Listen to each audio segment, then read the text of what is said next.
Today is the Shelach. It means to send forth. The B midbar.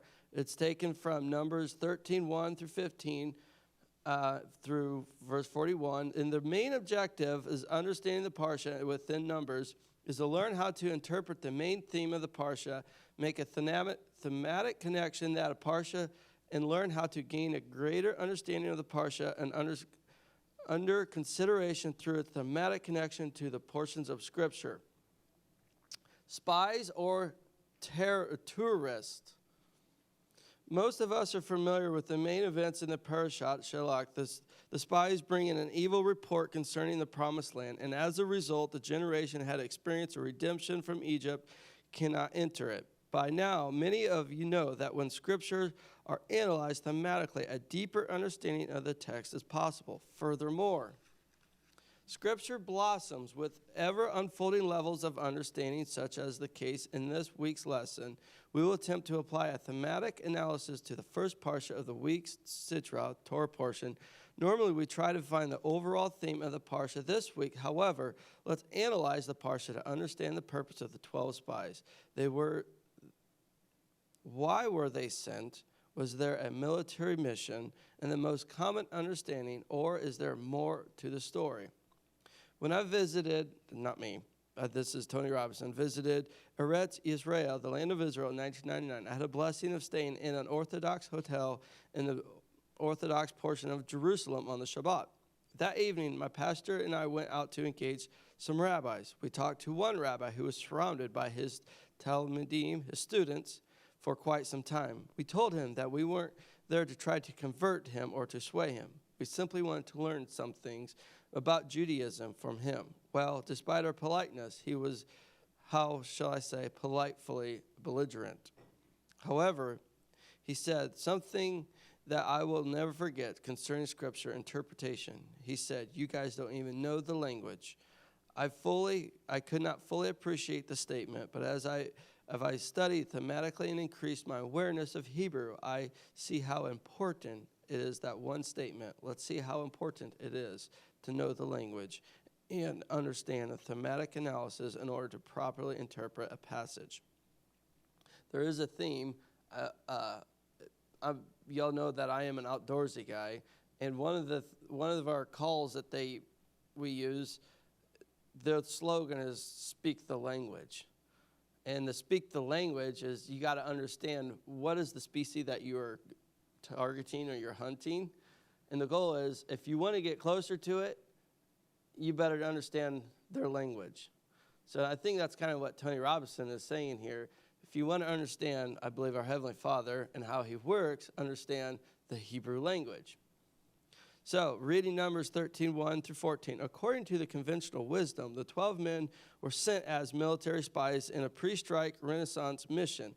Let's compare the story with another story thematically related to it. You can think of another story very closely resembling this one. That's right. The stories recounted for us in Joshua 2:1 through 24. We know that for a fact that the two men sent into Joshua 2 were military spies. Joshua was about to take the city of Jericho, and the two spies went to assess the situation for military purpose. As you know, the basis of a thematic analysis is to compare and contrast the scriptures that were related by similar themes to uncover more understanding. Let's get going. So, who was sent? So notice in our parsha, the text never calls the men spies. It mentions many times that they spied out the land. However, they were called spies. In contrast, Joshua 2 verse 1 specifically refers to the two men as spies. The art scroll Chumash translates this verse as Joshua, son of Nun, dispatched from Shittim, two men spies, secretly saying that this translation is more correct. If you know just a little Hebrew, you can look at the Hebrew word in Chumash and see that the text literally states two men spies. The Hebrew word for spies is meraglim. How does the Torah characterize the 12 men in a Sitra versus the two sent in Joshua? Let me ask you a question. Is it normal for the general populace of a country to know the identity of a mission and its military spies? This could be a clue that the 12 were not sent as military spies. Note 2.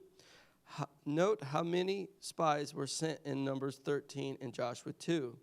Which number of spies would be consistent with the secret military spy mission, and why? Who is aware of sending of the spies in the two stories, which mission was more consistent with a military spy operation?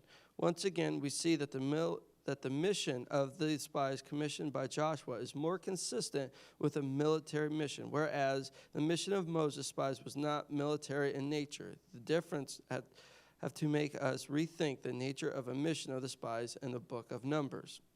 C. Which group of spies seem to be operating clandestinely?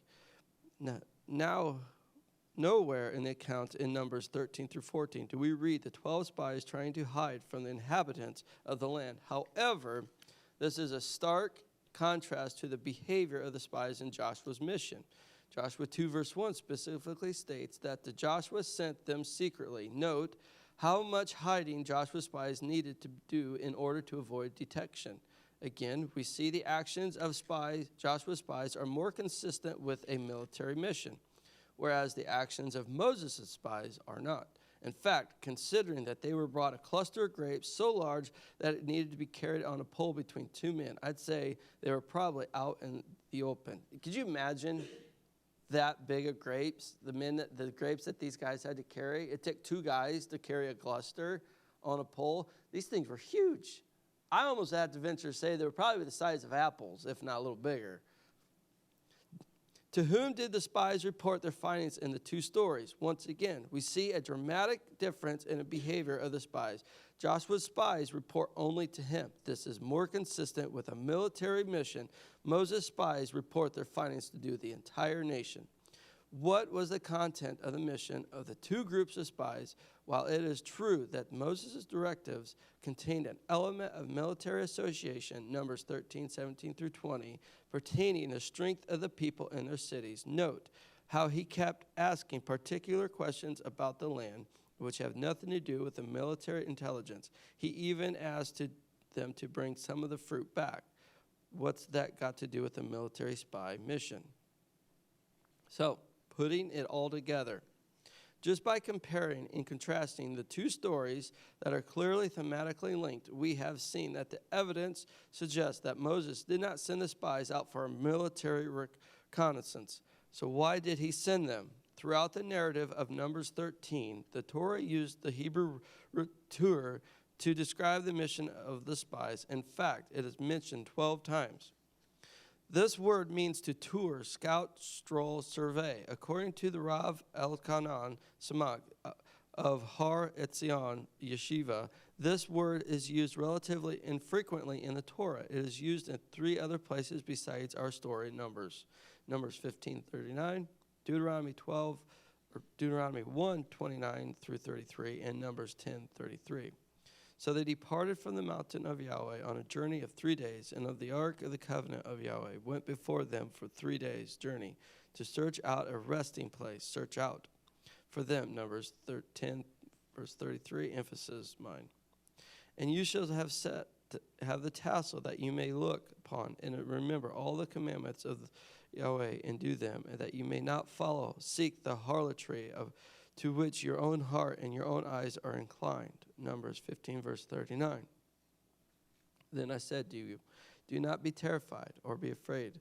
The Lord your God, who goes before you, he will fight for you, according to all that he did for you in Egypt before your eyes, and all the way that you went until you came to this place. Yet for all that you did not believe the Lord your God, who went in the way before you to search out a place for you to pitch your tents, to show the way you should go, in the fire by night and the cloud by day. Deuteronomy 1:29, verse 32. Sometimes I see the 1 and 2 right next to each other. My mind automatically makes it a 12. As you can see, the root tour has nothing to do with spying. It has nothing to do with a clandestine operation used to gather military intelligence. Its connotation is one of seeking out, searching, and looking in order to choose the real meaning of Israel's. Objective was to tour the land, not spy it. I know you're thinking, but but my Bible and the Chumash uses the word spy. Well, as I've stated before, the Hebrew root word typically associates with spying, as in Joshua 2, never occurs in the passages in Numbers. Therefore, the spies could not have been engaged in a purely military mission. So why are they always referred to as spies? There are two reasons. First, as I noted earlier, part of this mission did have a military aspect, to see if the inhabitants in the cities were strong or not. People tend to focus on this aspect, but Moses' main question concerned the land. Why? Because this is simply a fact-finding mission, not a spy mission. It was designed to encourage Israel to choose the land. In other words, just as the root tur has been consistently used in the sense of searching in order to choose, so likewise the spies were sent to the land. Bring back evidence of its goodness so that Israel would choose it and accept it as the gift it was intended to be. Instead, they rejected it. The second reason has to do with Moses recounting the story beginning in Deuteronomy 1, verse 22. And they departed and went up in the mountain and came to the valley of Eshcol and spied it out. Deuteronomy 1, verse 24. In this retelling of the story, Moses does use the Hebrew verb derived from the same word as meriglim. So what's the problem? In order to understand this discrepancy, it is resolve it. And resolve it, we need to cover some more of its next section, searching the Parsha. For now, let's be content to understand that the spies were sent to examine the land Adonai was giving them so that they could encourage people to take the land to their own demise, and they rejected the land. So, searching the Parashat. Objective: learn how to uncover the theme and passage, relate it to a passage, and gain new insight on how to interpret the original based and thematic connection in those other passages. So why did Israel reject the promised land? Last week we noted, if you read Numbers 11 through 26, you would see that the narrative moves from one debacle to another, and it's difficult to notice the beginning in Numbers 11. Almost every event in Israel is characterized by rebellion and calamity. Story and after story reveal us that Israel refused to do what was necessary to actually go in and take the land. Although the nation would make many mistakes during the periods of Exodus and Matan Torah, the giving of the Torah, through Adonai's grace, they were able to recover and fulfill his will until Numbers 11. Israel have seen Adonai's mighty hand of deliverance, received the Torah at Mount Sinai, and received the Shekinah to dwell in them in the Mishkanah. However, once it was time to actually go and take the land by military conquest, the people faltered beyond recovery, ultimately doomed to perish in the wilderness. So what went wrong? Brian, would you be so inclined to read Numbers 13, 27 through 33?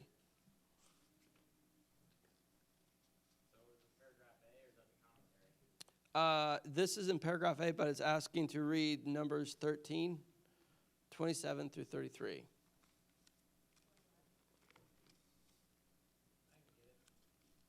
Here, I can hand you my mic, too. Oh, yeah, and they took all my mics and handhelds over in the, so we were kind of crippled over here. Blame it on Marcel. You said 27 through 33? It is chapter 13, 27 through 33. I can talk louder, I can use the mic. Okay, I'm delivering it to you right now. So, since I don't have internet in here, it is King James. Okay. So, and they told him and said, we came unto the land whither thou, can I have a Bible? I got an ESV. Yeah. This will be easier. And they told him, we came to the land to which you sent us. It flows with milk and honey, and this is its fruit. However, the people who dwell in the land are strong, and the cities are fortified and very large. And besides, we saw the descendants of Anak there. The Amalekites dwell in the land of the Negeb. The Hittites and the Jebusites and the Amorites dwell in the hill country. And the Canaanites dwell in the sea or by the sea and along the Jordan. But Caleb quieted the people before Moses and said, "Let us go at once and occupy it, for we are well able to overcome it." Then the men who had gone up with him said, "We are not able to go up against the people, for they are stronger than we are." So they brought to the people of Israel a bad report of the land, and that they had spied out, saying, "The land through which we have gone to spy out is a land that devours its inhabitants, and all the people that we saw in it are of great height." And there we saw the Nephilim, the sons of Anak, who come from the Nephilim, and we seemed to ourselves like grasshoppers, and so we seemed to them.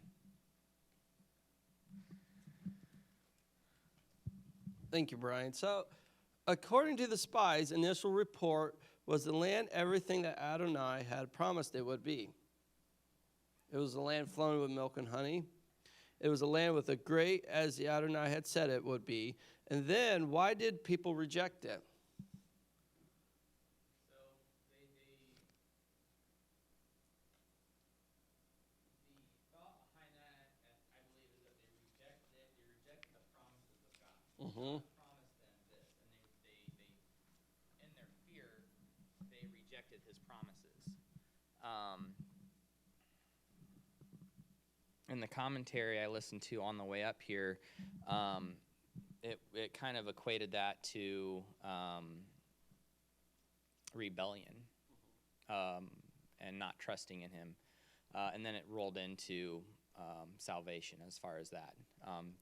They were called out, they were saved, they were the firstborn redeemed, and then they died in the wilderness because they rejected the promises and turned away from what God told them. And he equated that to kind of losing your salvation, and in the extreme sense of when you reject God and you willfully turn away from Him and intentionally walk away, that is spiritual death, and that's how he tied it together. I like that. And you would think when Israel, they had seen the miracles that their God have done, and they still said that there's giants. Did they not forget the God that was not only just behind them, but He was before them? I think they literally just forgot who was with them. So I think but I also believe that this is a great testament for us. This was admonition for us to look at when they were on their exodus, what not to do. So note that the spies' initial report to Moses and all I am Israel and on the land was favorable. Numbers 13 through 27. However, despite the goodness of the land, they feared the Canaanites. Numbers 13 through 28 through 29. In Numbers 13:30, Caleb tries to reassure the people that they could take the land. In response to Caleb's brave efforts to reassure the people, the spies then changed their assessment of the land. How many of them gave a positive report? First of all, how many did he send to the land to spy it out? It was 12. And how many actually gave a good report? Two.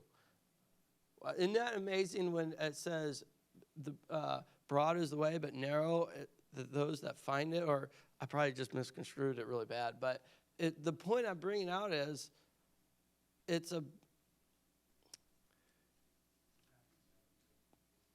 thank you, Sean. But, pardon me? It's amazing. I think it is amazing how many people, to me, they think they know, not just think they know, but they believe, but then yet they don't actually have a true foundation, an understanding of the God whom they serve. And He is able. But like I said, I believe this was admonition for us to recognize don't fall in the same trap that they did.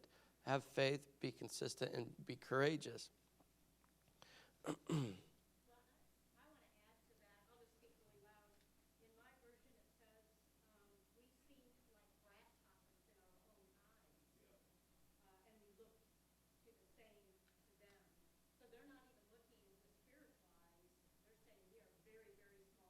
Mm-hmm. They're physical. In our mind is a mind that just wants to survive because it's a physical flesh, and its natural reaction is to survive. And to think, but as I can say, how many would just be bewildered to see the ocean split? I mean, I think I would be trembling. But not only that, when Yahweh spoke at Mount Sinai, when they said that the trees were splitting and the cows were calving, and the people were literally on the ground because they could not stand to hear the voice of Yahweh. I don't know about you, but I would say our God is way bigger than those people. Like, if he can do those things, those great miracles that were right in front of them, I don't think there is nothing too small for him, nothing too big. So, read Numbers 13, verse 32. I'm going to reread it. And they brought up an evil report of the land which they had searched unto the people, children of Israel, saying, the land which we have gone to, search it. It is a land that eateth up by inhabitants thereof, and all the people that we saw in it are great men of great stature. According to them, the land is so huge that it has devoured inhabitants. In other words, it will devour Israel as two. In fact, the 10 spies actually spread a malicious rumor about the land through the camp that night because of their fear of the inhabitants. How many of you believe in the power of the tongue? I'm a firm believer in what you say, what you do, not just do, but the words that come from your mouth can bring to life. And you have the power of the tongue is like a two-edged sword. And you have the power to speak life and speak death. And there's one of the seven things that Yahweh hates was gossip. And to gossip and to spread negativity, things that are false and that are not true. So that right there is relevant to what is in this story when the 10 spies went in the land and they were spreading negative, saying we can't. They were literally instilling fear within people. This fear was so intense that the people were on the verge of stoning Joshua and Caleb, Numbers 14, verses 10, and that they wanted to appoint a new leader to take them back to Egypt. And then once again, they're wanting to go back to Egypt. Numbers 14, verse 4. Can you think of a scripture thematically related to the fact that Israel wanted to return to Egypt because of the fear of war? That's right. When Israel first began their exodus from Egypt, Adonai did not lead them by way of the Philistines because he said they may change their minds when they see war and return to Egypt. Exodus 13, verse 17. Now, we can answer last week's question as to why in the beginning of Numbers 11, verse 1, Israel began to openly manifest a bad attitude. They feared war. If you will recall, when Israel actually began journeying to the land, that they began to complain openly. We also saw that those complaints were without a real cause, for they saw a pretext for drawing away from Adonai. In other words, they were trying to postpone the journey to the promised land for some reason. The reason? They didn't want to have to struggle. How many of you heard the saying, good times create weak men, but bad times create strong men? Do you think that this was refining of the fire? This was iron sharpening iron, going through the wilderness and overcoming the struggles of life? Do you think Yahweh was testing and proving Israel? As long as Adonai fed them and took care of them, they were okay. But now that they will have to fight and struggle. They want to return to Egypt. However, the root issue is not that they fear war. The root issue is that they do not trust Adonai's faithfulness to cause their enemies to flee before them as they go to battle. Now we can resolve the discrepancy in Moses retelling Deuteronomy 1, verse 24 of the incident with the spies. Recall and understanding the Parsha. I stated that Deuteronomy 1, verse 24, Moses used the military verb derived from the same word as meraglim, which is a root for military spy, even though the verb was never used in Numbers 13, verse 14. There's also another problem, according to Deuteronomy 1, verse 22. Moses states that the people requested spies to be sent. And that is in Deuteronomy 1, verse 22. And it says, and every one of them came to near me and said, let us send men before us, and let them search out the land for us, and bring back a word to us by the way which we should go, and the cities into which we shall come. However, if you read Numbers 13, verse 1, Adonai commands that the spies be sent. How do we reconcile these two passages? In Deuteronomy 1, verse 22, the Hebrew word for the words translated search out is ve'yakiperu, which denotes uncovering that which is hidden, spying. In other words, Israel wanted to send spies on a military spy mission, but the Hebrew word used in 13:2 for the phrase to spy out is ve'yatzturu, which means a leisurely stroll, tour, scout, or survey. In other words, Israel wanted spies to be sent for military reconnaissance, but Adonai told them only to tour the land. As you can see, you will only be able to detect the differences if you go back to Hebrew. You can think of the reason why Israel wanted to send military spies instead of scouting expedition is because the reason we stated Israel is afraid of war. They are so afraid that they rejected that spies be sent in ahead of them. Why should they need spies? Didn't Adonai promise that he would go before them to secure a path for them? Therefore, we surmise that Israel did not trust Adonai. That is why they wanted spies to go before them instead of trusting Adonai to go before them. In acquiescence to their request, Adonai in essence says, okay, since you don't trust me, you can send a scouting tour to see the land. Further evidence for this interpretation is the fact that in the Hebrew, Numbers 13:1 is strangely words as follows. Send for yourselves. The words for yourselves seems to emphasize that this was Israel's idea. This clears the discrepancy. Israel needed a report from their peers because they did not trust Adonai. The miscellaneous connections. In a picture of atonement, we see Adonai make atonement for Israel in numerous manners. We know that he has provided atonement for the blood of sacrificial animals. In these sacrifices, the animal takes place for the sinner. However, sometimes his wrath is only appeased to the death of the individual. Read Numbers 14, 26 through 35. Do I have a taker on that? Numbers 14, 26 through. And Yahweh spake unto Moses and unto Aaron, how long shall I bear with this evil congregation, with murmur against me? I have heard the murmurings of Israel, which they murmur against me, saying unto them, as truly as I live, saith Yahweh, as he has spoken in mine ears, so will I do to you. Your carcasses shall fall in this wilderness, and all that were numbered of you according to your whole number, for 20 years old and upward, which have murmured against me. Doubtless you shall come into the land concerning which I swear to make you dwell therein, save Caleb the son of Jephunneh and Joshua the son of Nun.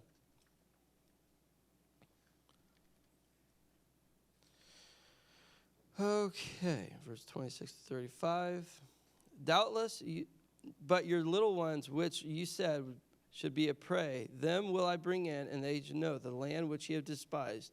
But as for you, your carcasses shall fall in the wilderness, and your children shall wander in the wilderness 40 years, and bear your whoredoms until your carcasses be wasted in the wilderness. After the numbers of the days which ye search the land, even 40 days, which each day for a year, shall ye bear iniquities. For even 40 years ye shall know my breach of promise. And I, Yahweh, said, I will surely do unto all this evil congregation that have gathered together against me in this wilderness, and they shall be consumed, and they shall die. And these verses are amazingly similar to what event that brings atonement. The picture is clear that amazingly similar to what event brings atonement. The picture is clear, the connection strong. The judgment of Am Israel is thematically related to the Day of Atonement ceremony, and hints that through the death of those over 20 and 2, through the bearing of guilt by the younger generation, some type of atonement is being made. We will see more examples of this in the future atonement through the actions of the people. The 2 faithful witnesses, only 2 of the spies brought back the correct report. Thematically, they were witnesses to the truth of the goodness of the promised land and the faithfulness of Adonai's fulfillment of his word. Where else in Scripture do we read about the 2 witnesses? That's right, in the Parashat Bamid Midbar. I show you a numerous thematic connection between the exodus of the children of Israel out of Egypt and the final exodus of the last generation of believers out of this world in the millennium kingdom. Wow, I think that's really interesting. I don't know about you, because, like I said, I believe that this was admonition for us to be like the 2 spies who showed to know the promised land and what to look forward to. So out of Israel, the children of Israel out of Egypt in the final exodus of the last generation, believers out of this world to millennial kingdom. Here is but one more thematic connection linking the period of testing in the wilderness of the peoples in the book of Revelation to the period of testing in the wilderness of the book of Numbers. Do you know the tribal affiliation of Joshua and Caleb? Let's see. Let's check into Numbers 13:4, verse 8. And these were the names of the tribe of Reuben, Shemua, and the sons of Zechur, the tribe of Simeon, Shephat, and the sons of Hori, and the tribe of Judah, Caleb, the son of Jephunneh, and the tribe of Issachar, Igal, the son of Joseph, and the tribe of Ephraim, and Oshea, the son of Nun.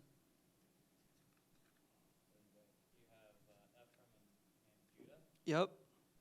And now we can see that the 2 faithful witnesses were from the tribes of Judah and Ephraim. Is this coincidental? As I always like to say, is that coincidence? I think not. Of course not. It is but one of many evidence that we can be used to show that the doctrine of the 2 houses of Israel is not a new doctrine, is a foundational doctrine, and that its roots reach all the way into Torah. Some of you may be wondering why I don't mention more about the 2 houses. Truth in my commentaries, I refrain only because I plan to devote numerous other articles towards understanding that doctrine. Divide and conquer is the order of the day. So, the Tisha B'Av, back to the future. Back to the future. Suppose they were driving a car like they drove in Back to the Future and trying to hit when the lightning struck the time clock. No, I'm just joking. So, it is my goal to demonstrate to you how relevant the Torah is to us today. I believe the message of the Torah is prophetic, containing the wisdom for all ages. Many times we have seen that stories in the Torah are actually prophetic acts and experiences of future generations. We also seen the importance of Adonai's calendar, which is based on the lunar cycle, which is it's cyclical. Believe it or not, Adonai still uses his calendar. He's really not interested in man's calendar. He does things according to his calendar, not the world's. The fact that most believers are totally ignorant of Adonai's calendar and his set-apart times, the Moedim, is most unfortunate. In this section, I'd like to clearly demonstrate to you that the 2 important truths listed above, the stories of the Torah, are actually prophetic acts and experiences of future generations. Adonai does everything according to his calendar. We will do this by discussing the Tishbat and the 9th of Av, the month of Hebrew calendar. If you do some easy calculations of dates based on the narratives in the last few sidras, you will notice that the sin of the spies, resulting in the condemnation of Israel to death and desert wanderings, occurred on or near Tish B'Av, the 9th month of Av. This date will never be forgotten by the Jewish people. It turns out that just about every major calamity to ever happen to the Jewish people occurred on Tish B'Av. That's right. I present the following list of historical facts as evidence that, 1, the stories of Torah are actually prophetic acts and experiences of future generations, and Adonai's everything according to his calendar. Remember, all of these events occurred on the day of Tish B'Av. So, that would be about the month of August. It would be like the mid-August going into September. Because Feast of Tabernacles is the 10th month. It falls on the 10th month. Exactly, yep. So this is, but also is, yeah. So 24:48, spies returned from 40 days in Israel with evil reports of the land of Israel. The Israelites cry in despair and are doomed to die in the wilderness. 33:40, this is 421 BCE, destruction of the first temple by the Babylonians under the Nebuchadnezzar. About 100,000 Jews killed during the invasion. The exile of remaining tribes in the southern kingdom to Babylon and Persia. 3830, 70 CE, the destruction of the second temple by the Romans under Titus. Over 2.5 million Jews die as a result of war and famine and disease. Over 1 million Jews sold as slaves by Romans. Jews killed and tortured in gladiatorial games and pagan celebrations. 3892. Bar Kokhba, claimed as a false messiah and revolted, crushed. Beitar destroyed over 100,000. And then in 3893, the Turnus Rufus plows site of temple. Romans built pagan city of Aelia, Capitolonia, on the site of Jerusalem.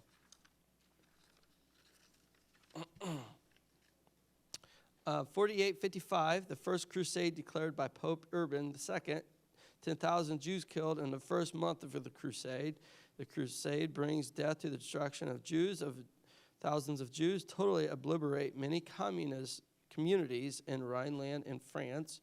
Then 550, 1290 CE, the expulsion of Jews from England, accompanied by programs in the confiscation of books and property. In 5252, 1492, acquisition in Spain and Portugal culminates in the expulsion of Jews from the Iberian Peninsula. Families separated. Many died by drowning and massive loss of property. 5674, 1914, the Britain. Did you know 1492? That date rang a bell? Columbus. Yeah. Did you know that it was actually believed that Columbus was Jewish? And that the reason why they were leaving is because they were being expelled from Spain. Acquisition in Spain and Portugal culminates in expulsion of Jews from Iberian Peninsula. Families separated by many die and drowning massive loss. I'll finish reading this. And then 1914, Britain and Russia declare war on Germany. First World War begins. First World War issues unresolved, ultimately causing Second World War and Holocaust. 75% all Jews in war zones. Jews in armies on all sides. 120,000 Jewish casualties in armies. Over 400 pogroms began immediately following war in Hungary, Ukraine, and Poland and Russia. Then 5702, 1942, deportations of Jews from Warsaw Ghetto to the Treblinka concentration camps. And then 1889, Iraq walks out of talks with Kuwait. And then 1994, the deadly bombing of Amia, the Jewish community and center in Buenos Aires, Argentina, and killed 86 people and wounded some 300 others. So, making connection between the Parashat HaShavua and the Haftorah, so we're going to end there, and I hope that we can see that Yahweh tells us he's very prophetic, even in his Torah, leading up into what I believe it was this teaching is for, as I said before, is admonition for us to learn what not to do and what to do, and to be strong and courageous, and to always believe and trust in Yahweh, that Yahweh, the God we serve, is the one that goes before us, and he's the one that fights our battles. So thank you for your time. I hope I didn't put you to sleep. So at this time, I think we'll be transitioned over to practice, band practice, or other comments. Anybody got anything to say? Brian? Mr. Haney?